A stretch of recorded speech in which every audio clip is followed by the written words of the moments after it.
Welcome back અને આગળ વાત કરીએ વલસાડમાં બિસ્માર હાઈવેને લઈ લોકોએ રોષ વ્યક્ત કર્યો છે। ધરમપુરથી પસાર થતો નેશનલ હાઈવે 56 બિસ્માર હાલતમાં છે।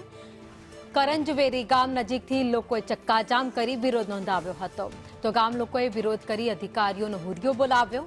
બિસ્માર માર્ગનું અધૂરા કામથી ગ્રામજનો ત્રાહિમામ થઈ ગયા છે। રસ્તાનું નવીનીકરણ નહીં થાય તો આંદોલનની પણ ચીમકી ઉચ્ચારવામાં આવી છે।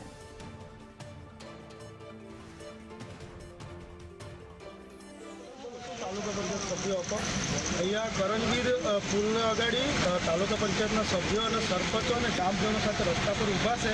તમે અહીંયા કેટલી વારમાં પહોંચો?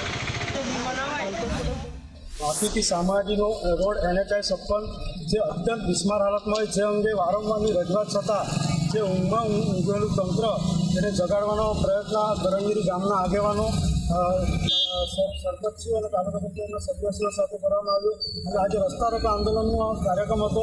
પરંતુ ધરમપુર તાલુકાના PI શ્રી નીતિન ભોયા સાહેબ જેમણે મધ્યસ્થી કરી અને અધિકારીઓ સાથે વાત કરી અને એમણે દિન 10માં રસ્તાનું કામ પૂર્ણ